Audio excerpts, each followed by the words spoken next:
I've heard the story, but I don't know if it's true. Who's Michael Benavenga? Oh God, he was my closest friend. He was a bass player in Chelsea. The Machine. And he was. And I have a painting I did of us. That's a button pusher. And then Mike came in the band we had called Lips, which is a trio, a great trio. Me, Stan, and Mike, and I. And then I promised him if I ever do a solo album, he'll play on it. That's who I want on bass. This fucking guy played the best bass I've ever played. I mean, if I played fusion, he was right there. I mean, he was just so good. And he died at 26 of spinal meningitis, and his wife was expecting. She had a baby. Kid never, saw his dad. And I sent him a gold record. And they used to call me and thank me. And one time his mom called me when I was feeling down. I was thinking of suicide or something. And she said, "Oh, bless you, and you made my son famous, and his name's on all these records, and he's not even here." And I said, "Well, he was a great musician, and someone should have remembered that." And she said, "Well, I did." So it's a pretty heavy story. Anyway. So, if you want to go back to the kids' time, what do you remember from the very? I guess you do. Yeah. That's all we talk about, right? What do you remember from the very first meeting with Paul Stanley and Gene Simmons? The first what? The first meeting with Paul and They were assholes. Really? All right. They were really from the very first time. Yeah, absolutely. Wow. Because Gene on the phone was an asshole. Yeah. I felt like I was talking to the student body of some major college. Yeah. Do you have long hair? Are you thin? Do you look good? Are you good looking? Are you cute? Yeah. Do you dress well? Do you mind? I mean, Jesus Christ, man. But it interested me because I never was interviewed like that. I was like, being interviewed. And so when I met them, I just got back from England from my first wife, a honeymoon, and I. Can I tell you just sure. Were you in England before you played in Kiss to play with Elton John? Yeah. You were? Well, I was hoping to, but never worked out.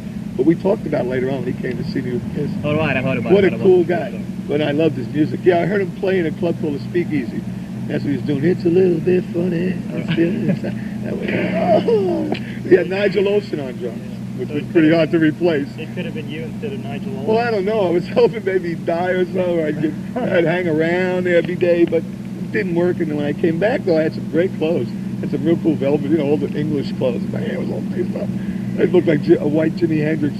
I passed these guys up who were wearing that show, the mod show, what was it called?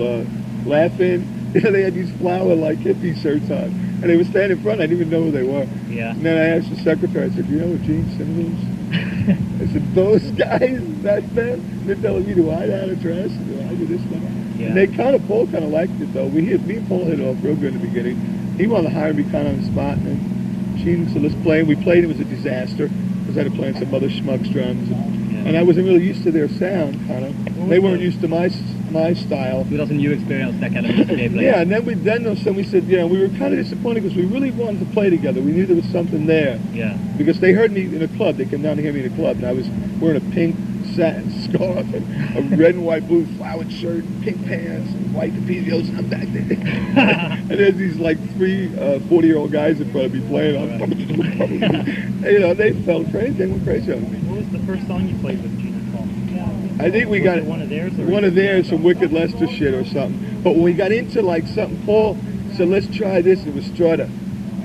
That was it. That was the second rehearsal. I couldn't get into the Wicked Lester stuff really. And all of a sudden, when I went, "Yeah, all right." I said, "Yeah." And we all just knew, and we said, let's do it. Well, the Wicked Lester stuff was extremely different from Kiss. Oh God, yeah, extremely different than Chelsea. Chelsea was a pretty straightforward, influenced by everyone. Richie Havens going. So we had John Cale from the Velvet Underground. We had Larry Fallon who did Astro Weeks. I mean, we had some great people on Chelsea. We had some real fucking pros. But I don't know, those were the days, I guess. All right. Do you remember anything from the very first meeting with Ace Frehley when he came in? I loved him. I thought he was I'd never seen anything like it. Really? Yeah, I've never seen anything like it. Not Ace. I think when you meet Ace, he's one of a kind. Yeah, I've actually met Ace in March this year in London. Yeah, he's original. Yeah, That's why I like Ace. I actually was quite disappointed of him. Gene and Paul hated him when they first saw him. They thought he was some kind of Chinese guy from another world. And they didn't really want him in the band. I dug him right away. And I remember I pushed for him, and then finally they realized he was great at the time. Yeah, and you had to audition. You auditioned a lot of. Oh, we went to like 60 guys. Oh, man, it was hell. And finally we got ace. And I think it was meant to be. That's the way life is. I believe it goes around, it comes around. I believe whatever goes around definitely comes around. That's right. And I think my time's coming around again. And I think their time's going around. Here's a quite That's the difficult. way it is. Peter, it's a Hopefully. quite difficult question. You maybe don't even think about this either. On Ladies Room from the Rock and Roll Over album, you're using double cowboys right in the breaks. You're using 3 times, and you hit them 6 times in every break. Remember that? Rock and roll over? Ladies room. Yeah, in Ladies Room. What am I hitting? You're using double cowbells. Cowbells. No, I'm not. Hits. Yeah, sure you do. No, I'm not. You do. I In play. the break. I only have one. Really? But on the album. That's all I can. But I have a thing where I can stick my stick in it and make it sound like 2. All right, I see. Because if you listen to It's the a album, technique. if you listen to the No, I album, only you're have using. It sounds like you're using double cowbells But that's 3 not an times, and you hit them 6 times every break. And the last break and the last hit, you don't use double. It's only 1 hit. Well, that's just my being All right. creative. That's Maybe all it was. I just got creative, I guess. I didn't even know I was going to do it. When I play, I don't think. She used to say, "Don't think, play." All And I right. find when I just play, little things happen that it Yeah. may never happen again in an artist. Right. You know, you never Yeah, know what that's you're going to right. do. And I find that's cool because you could be doing a and all of a sudden you go bing, hit a bell or Yeah. hit a cowbell or whack a tom, and that maybe. Instant creativity. Yeah, and that's hot shit, man. Producers go crazy, when you do that. They don't want to erase that stuff because that's creative, man. Beatles were brilliant at that. Yeah, I That's know. what I- See, I that's should what be I- on a biking shit. This is my biking fucking day. I should be absolutely on my bike in my tight shorts and no shirt, All right. going that way. Yeah, that's Lot what of I think action. is interesting about older music as opposed to newer. Now they use so many drum machines and things like Yeah. that. And then they got all the this and that on spontaneity it. gone. Absolutely, and they got this on it, and that on it, and this on it, and electric this, and flanges, and what it, I mean, it was pretty good. I mean, I hear some old music. I hate to say old, but it is. There are old Stones and Beatles.